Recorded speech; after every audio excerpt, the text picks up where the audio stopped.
chers téléspectateurs, merci de suivre les programmes de la chaîne panafricaine. Aujourd'hui, nous avons le plaisir de recevoir sur ce plateau de questions à débattre Madame Ndioro Ndiaye, ancienne directrice générale de l'Organisation internationale des migrations. Bonsoir Madame Ndiaye. Bonsoir Madame Fati. C'est un honneur de vous retrouver. Merci de vous retrouver encore dans une émission comme celle-là. Je voulais juste dire que je suis l'ancienne directrice générale adjointe de l'OIM à Genève. D'accord. Madame Ndioro Ndiaye est une figure emblématique du Sénégal, engagée dans les domaines du développement social, de la migration et de l'égalité des genres. Médecin de formation et agrégée en odontologie, elle a marqué son pays en tant que ministre de la femme, de l'enfant et de la famille entre 1988 et 1999. Elle a également joué un rôle majeur sur la scène internationale en tant que directrice générale adjointe de l'Organisation internationale pour les migrations, OIM, de 1999 à 2009. Fondatrice de l'Alliance pour la migration, le leadership et le développement, elle œuvre sans relâche pour une meilleure gouvernance des migrations et la promotion des droits des femmes. Son engagement lui a valu plusieurs distinctions, dont celle de chevalier de la Légion d'honneur en France et commandeur de l'Ordre national de Lion au Sénégal. Femme de conviction et leader influente, Madame Ndioro Ndiaye continue d'inspirer par son parcours exceptionnel et son combat pour un monde plus équitable. Est-ce que Madame Ndiaye, cette petite présentation reflète votre parcours? Elle est trop grande, elle est trop longue, elle est trop importante. Je voulais juste préciser que je suis grand croix de l'Ordre national, donc ici au Sénégal, bien entendu, un membre de la Légion d'honneur, effectivement, française. Mais maintenant, c'est beaucoup de choses, c'est beaucoup de domaines, énormément de travail, bien entendu, que cela nous a valu pour arriver à ce niveau-là, et je suis convaincue que les jeunes de maintenant vont pouvoir faire davantage. C'est surtout ça qui est important pour cet entretien que j'ai aujourd'hui avec vous, parce que cela va nous aider à marquer un pas, à marquer là où nous en sommes dans la réflexion en général, mais en particulier dans le domaine migratoire, puisque c'est ce que j'ai compris que vous vouliez que l'on discute aujourd'hui. Et bien, le parcours d'une femme de mon âge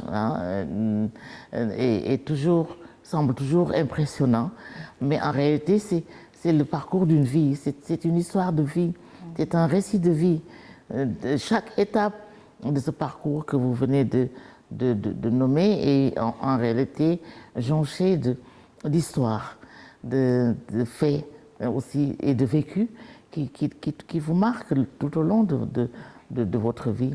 Je ne suis plus jeune et j'ai assisté à des événements, j'ai contribué à des événements, mais ce qui est le plus important, c'est toute la volonté et la bonne volonté que j'ai maintenant à restituer d'abord ce que j'ai appris, mais surtout à donner à la jeune génération pour qu'elle continue, pour qu'elle aille plus loin que moi ce que j'ai pu faire.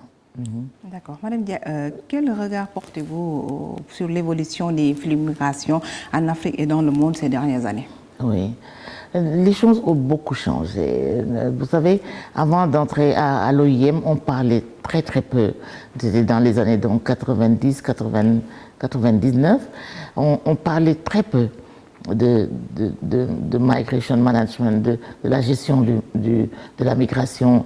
On parlait très peu des problèmes et des problèmes qui étaient générés par cette grande mobilité à laquelle aspirait une bonne partie de notre population. Maintenant, surtout la population des pays du Sud, des pays en voie de développement comme on les appelle, vers les pays développés, les pays du Nord.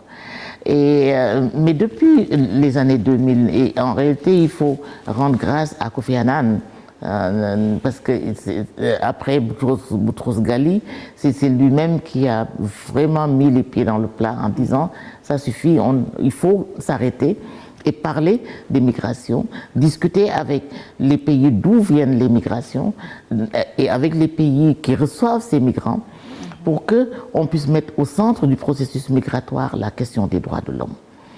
Donc, le regard que je jette sur ces phénomènes de mobilité, est un regard très très critique, bien entendu, hein, parce que je sais de quoi il s'agit, mais c'est aussi un regard très très préoccupant quant à la réaction, autant des pays du Nord qui reçoivent les migrants des pays du Sud, que des pays du Sud eux-mêmes par leur non-acceptation ou peut-être leur non-réaction correcte vis-à-vis de cette mobilité-là.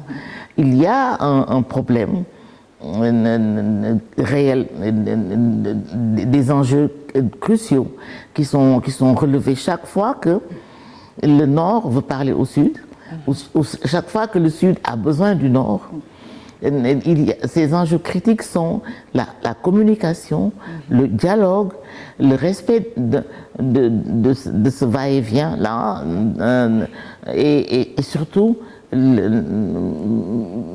disons, le processus que l'on devrait mettre en place pour que le Nord et le Sud se parlent et correctement en mettant au centre du débat le respect des droits de l'homme. Maintenant, comment les différents gouvernements devraient s'asseoir autour d'une table et expliquer les tenants et les aboutissants. Ils ont certainement des droits, ces migrants, mais également ils ont des devoirs non seulement vis-à-vis de leur propre pays, mais des devoirs vis-à-vis des pays d'accueil.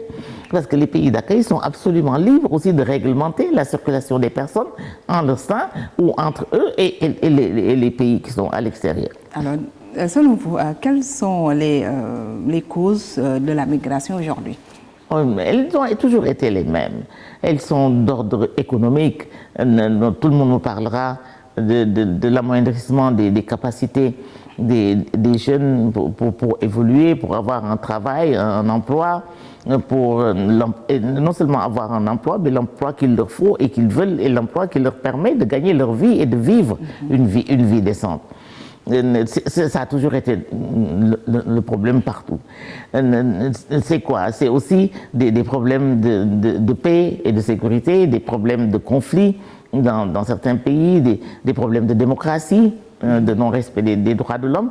C'est les sempiternelles causes du départ de personnes, jeunes ou moins jeunes, de leur pays d'origine pour aller s'installer ailleurs. Mais les choses se faisaient peut-être avec moins de bruit parce qu'il y avait moins de communication, mais également avec moins de bruit parce que la population n'était pas aussi importante que cela, qu'elle ne l'est maintenant. Donc il faut mettre en place des stratégies pour adresser ces causes-là. Les causes, je vous dis, elles sont les mêmes. Sauf que peut-être les jeunes maintenant sont plus modernes, plus aptes à faire du bruit, à s'exprimer, à utiliser les réseaux sociaux, etc. Mais les gens sont partis, ils sont partis beaucoup. Dans des circonstances aussi irrégulières que celles que l'on voit maintenant. Mais voilà, on ne rapportait pas, on n'en discutait pas. Donc ces causes, elles sont là et il faut savoir les adresser. Et on ne peut pas les adresser, encore une fois, sans dialogue. D'abord sans connaissance de la chose et du phénomène. Et le phénomène, il n'est pas statique. Hein. Je veux dire que si les causes ont toujours été les mêmes, les voies utilisées ne sont pas toujours les mêmes. Les moyens utilisés ne sont pas toujours les mêmes non plus. Il y a des moyens très très sophistiqués, d'autant plus que maintenant on est à l'ère du digital et que les jeunes qui partent aussi sont souvent férus, connaissent très bien et manipulent très bien le digital. Si les gouvernements s'organisent à travers des politiques publiques bien déterminées qui ciblent bien les raisons pour lesquelles on les formule et qui donnent les moyens d'exécuter ces politiques publiques-là, on arrivera petit à petit à résoudre le problème. Il faut également ajouter que ce n'est pas seulement un problème de gouvernement. Il faut le gouvernement est en première ligne parce que c'est le gouvernement qui rend compte, qui est comptable de tout ce qui est. Il est comptable de tout ce qui se fait dans le pays et pour ses citoyens. Mais je veux dire que la société civile de nos différents pays aussi joue un très grand rôle parce qu'elle est au courant, parce qu'elle est très proche de la population, parce qu'elle fait valoir également une certaine liberté d'accompagner les différents processus de développement de nos pays. Et la migration est un processus de développement. D'accord. Quels sont, Madame Ndiaye, les impacts économiques et sociaux de la migration pour les pays d'origine et d'accueil? Oui, il y en a beaucoup. Il y en a beaucoup. Globalement et généralement, on cite beaucoup les transferts de fonds, par exemple. Les transferts de fonds sont une valeur ajoutée autant pour le pays d'accueil que pour le pays d'origine, puisque dans le pays d'accueil, ces transferts jouent un rôle dans la balance de paiement, c'est certain. Mais également dans les pays d'origine, les transferts de fonds influence énormément l'économie du pays. Pour peu que l'on veuille s'organiser, pour peu qu'on ait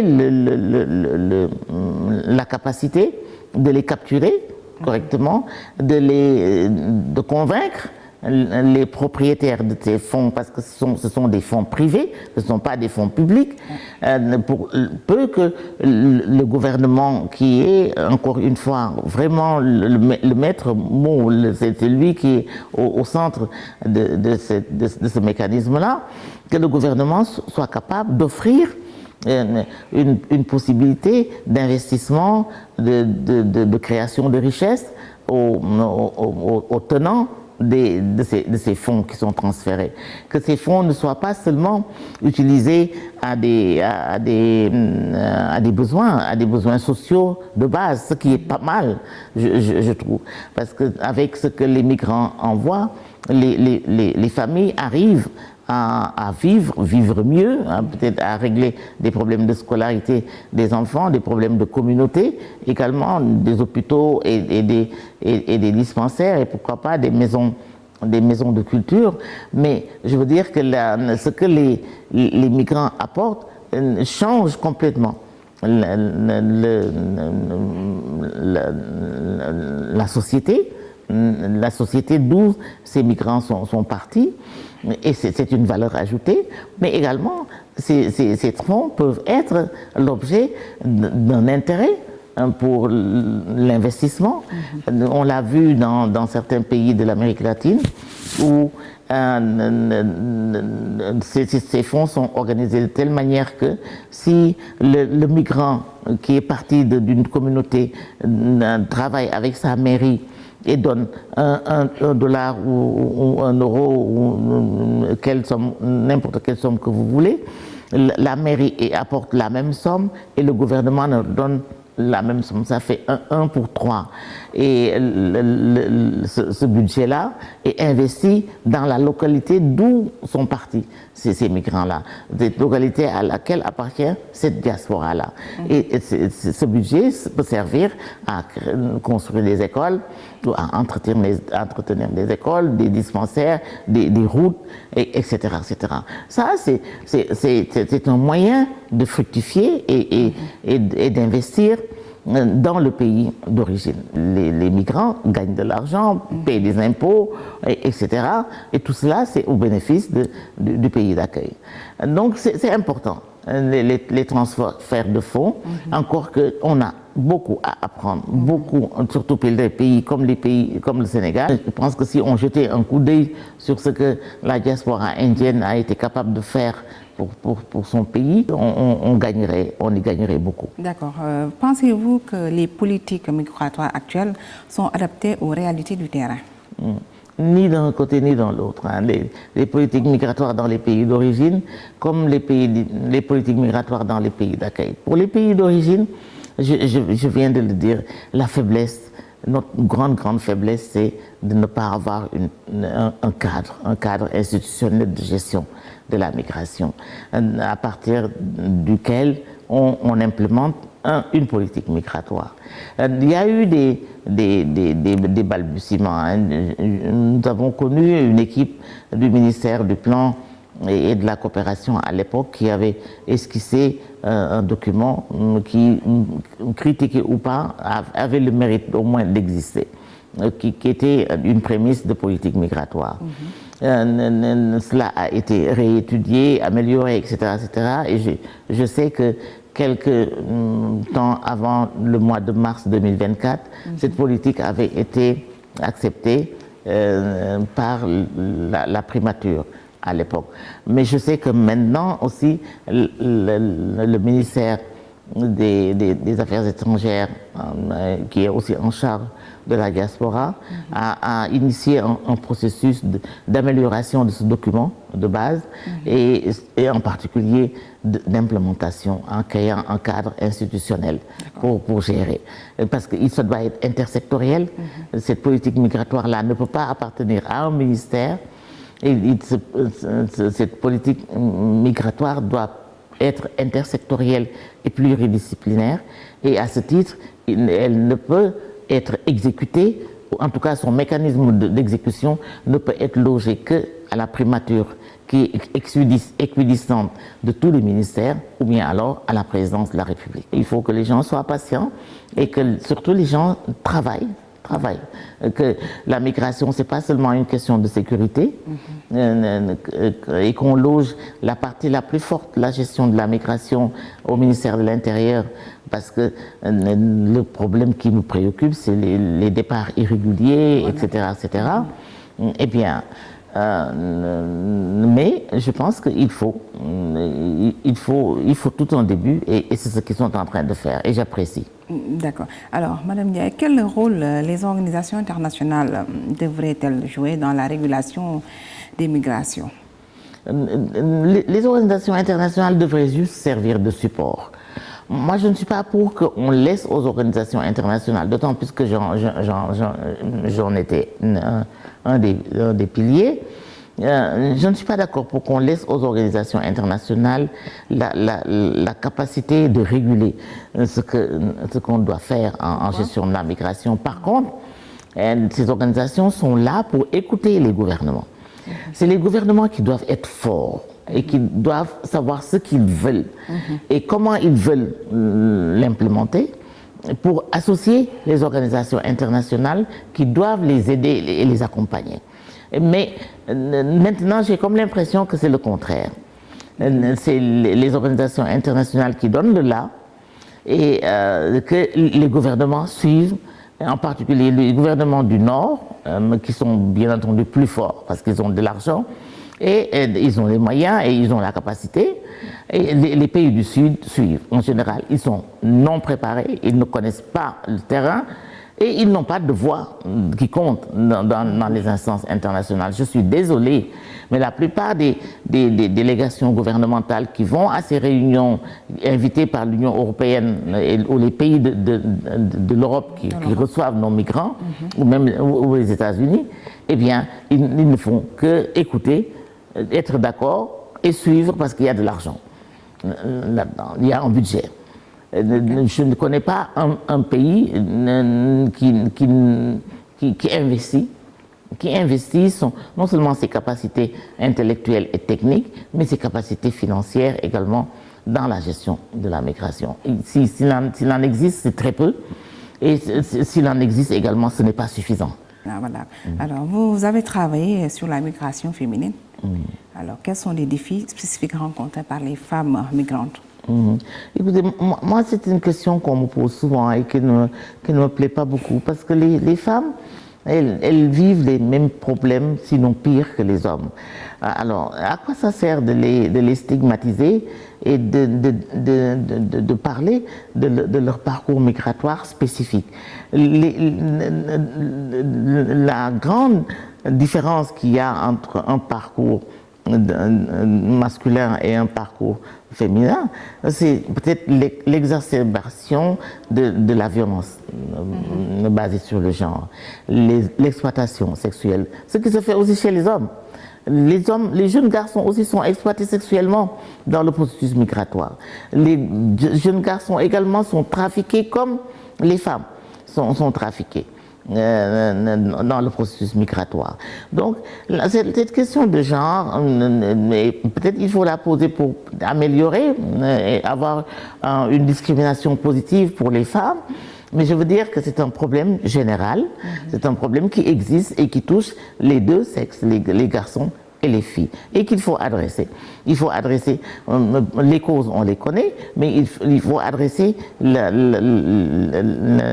résolution, la solution dans la manière dont le processus migratoire se déroule, et c'est-à-dire en s'attaquant certainement aux trafiquants. Mais vous avez vu les trafiquants qu'on attrape, on les garde en prison un moment et après on les libère, on leur demande une caution, on ne sait pas ce qu'on fait d'ailleurs de la caution qu'on demande à ces trafiquants-là, et on les lâche et ils reprennent. Ici on a vu tout récemment qu'il y avait même des responsables politiques dans des endroits qui étaient impliqués dans ce trafic, dans cette traite des migrants, en partant de chez eux vers les pays du Nord. Alors, vous avez occupé des postes de haut niveau au sein du gouvernement et d'organisations internationales. Quel conseil donnerez-vous aux jeunes femmes qui aspirent à des postes de leadership? À des postes de leader. Voilà, moi je pense que c'est très très important que nos jeunes filles et garçons deviennent des leaders. Et pour cela, c'est l'éducation. L'éducation. C'est à partir de cette éducation-là qu'on fait une bonne formation. Et une fois que cela est fait, il faut de l'audace. Il faut de l'audace, il faut du caractère, il faut du courage. Il faut savoir discerner ce qui est bon, ce qui va vous apporter une plus-value, de ce qui vous fait perdre du temps. La capacité que nos jeunes ont, et qu'il faudrait peut-être améliorer l'orientation, il faudrait améliorer la base, le réceptacle à partir duquel ces jeunes peuvent être propulsés, et ils vont y arriver. Moi, en tout cas, pour les jeunes filles et les jeunes garçons que j'encadre, chaque fois pour les élections, par exemple, à l'arrivée des élections, ou bien quand il y a un problème particulier qui se passe, j'ai été associé, je suis associé et invité dans 2 jours à une réunion qui sera tenue par Madame Amsatou Sow Sidibé, parce que les réformes judiciaires, les réformes, les lois, les nouvelles lois que les gens, les uns et les autres, les politiques proposent pour l'amélioration de la condition, du statut ou de l'homme ou de la femme, intéresse tout le monde. Et c'est bien qu'elle invite à un brainstorming à ce sujet-là, pour qu'on puisse savoir qu'est-ce qu'il faut proposer aussi à nos parlementaires, mais également à nos ministres, pour qu'on aille de l'avant dans ce secteur-là. C'est bien, mais je pense que l'éducation, la formation, associée à une audace, parce qu'on est audacieux quand on sait de quoi on parle, on est audacieux quand on sait où l'on veut aller. Et il faut leur donner ces outils-là, hein, c'est des outils à créer et à mettre à la disposition de nos jeunes pour qu'ils puissent aller de l'avant. Un leadership, cela se conquiert. On devient leader en utilisant les outils que l'on met à notre disposition, mais en ayant le courage et la force de mettre en œuvre ces outils-là pour avancer. Et moi, je vois devant nous des jeunes de grande qualité. Nous avons les jeunes de la plateforme, des femmes qui interagissent entre elles et avec les plus anciens. On apprécie, mais on a également des jeunes que l'on rencontre dans nos différents ateliers, et on est vraiment, vraiment impressionné par la qualité. En politique, les femmes sont reléguées au second plan. Oui, parce qu'en politique, les femmes sont une majorité. Mais c'est une majorité qui devient une minorité quand il s'agit d'accéder à des postes de décision. Mais ça, c'est pas seulement le travail des femmes, c'est le travail et des femmes et des hommes, et ensemble. Pourquoi pensez-vous que jusqu'à présent, les femmes qui veulent être conseillères municipales, qui veulent être maires, qui veulent être députées, qui même veulent être ministres, pourquoi pas. C'est un objectif aussi. Il y a des gens qui en font des objectifs. Eh bien, pourquoi pensez-vous que ces gens-là ne se posent pas la question de savoir quel est mon budget, comment je vais me créer mon budget, comment je vais gagner assez d'argent moi-même pour pouvoir financer mon ambition de devenir soit une conseillère municipale, soit une maire, soit une députée ou une ministre. Ça, c'est toujours une surprise quand on pose cette question pendant nos formations. Et elles disent, mais c'est aux hommes de nous donner notre budget pour faire campagne, par exemple, pour les législatives passées. Alors que une femme leader, une femme qui a du leadership, elle vend ce qu'elle a. Si elle n'a pas d'argent en banque, ou si elle n'a pas travaillé assez pour gagner des ressources à mettre de côté, elle vend ce qu'elle a et elle investit dans cette action-là. Parce qu'elle sait qu'à la fin du jour, elle aura le paquet qu'elle va avoir ou le statut qu'elle va avoir va lui permettre de fructifier cet investissement-là. Ça, on ne le voit pas. Et ça, c'est un manque de leadership. Donc, juste une dernière question. On va parler de l'autorité parentale. Oui. Voilà, que beaucoup de femmes plaignent, puisqu'il faut qu'on revoie cette loi. Voilà. Mais je sais bien, l'autorité paternelle et l'autorité parentale, ça, il faut rendre hommage à Mme Dior Fall Sow. Dior Fall Sow, on avait d'autres juristes également qui accompagnaient le ministère du Développement social à l'époque, le ministère de la Femme, de l'Enfant et de la Famille, qui ont introduit une requête de modification donc, de ces différents articles qui parlent de l'autorité parentale. Je pense qu'on est dans la bonne voie. Il y a eu des acquis quand même. Le fait d'abord de l'avoir posé clairement, c'est déjà très bien. Mais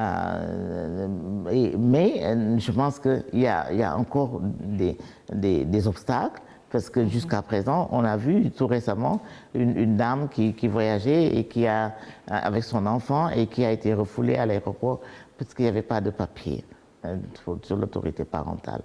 Le père n'avait pas autorisé cela. Et je crois que ça va venir. Il faut en discuter. Au XXIe siècle, c'est juste pas possible que que les femmes vivent des situations pareilles. Donc, si les gens sont de plus en plus conscients que nous sommes absolument à la traîne et que ce n'est pas bien, ni pour nos dames, ni pour nos hommes, parce qu'il n'y a pas de quoi être fier d'exposer des conditions de vie ainsi. En tout cas, moi, je n'en suis pas fier du tout. Et voilà, les jeunes qui arrivent, ils ont les pieds dans le plat, ils ont mis les pieds dans le plat, et je suis sûr que nous, on mettra 5 ans, on mettra 10 ans, mais ces choses-là vont changer. D'accord. Merci beaucoup, Madame Diagne. Voilà. Est-ce que vous avez un message à lancer à l'endroit de nos téléspectateurs de la diaspora? Oui, bien sûr. De Africa d'abord. Oui. Vous remerciez, Madame Fati. C'est la deuxième fois qu'on se rencontre et c'est toujours un plaisir pour moi de poser et de discuter des problèmes contemporains, des problèmes qui nous interpellent, nous tous, si on veut avoir une vie de qualité, une vie meilleure que celle qu'on a eue jusqu'à présent, parce qu'on a tous les moyens. On a non seulement l'intelligence, mais on a les structures qu'il faut et les compétences qu'il faut pour que notre société change, que nos conditions de vie s'améliorent. Et ces conditions de vie ne peuvent s'améliorer que par l'entremise ou alors l'implication des hommes et des femmes et ensemble. Cette question d'être ensemble, d'égalité entre pour nos chances et pour nos droits entre les hommes et les femmes qui font la société, elle est essentielle. Et on n'a pas besoin de nous fâcher, on n'a pas besoin de nous battre, on n'a pas besoin de dire des mots qui ne sont pas convénients. Mais c'est la réalité. Il faut regarder la réalité. Il faut avoir le courage de dire les choses comme elles sont. Et puis surtout avoir le courage de dire que moi, je ne veux plus de cette situation-là. Voici celle que je veux. Et je m'investis. Je m'investis dans la situation que je veux atteindre pour que je puisse vivre cette situation correctement. Être mieux dans ma peau, être plus heureuse. Et être plus heureuse avec ma famille et avec mes enfants, avec mes amis. Spectateurs, merci d'avoir suivi votre émission Ces questions à débattre. Je vous donne rendez-vous prochainement avec une autre personnalité. Merci et bonsoir.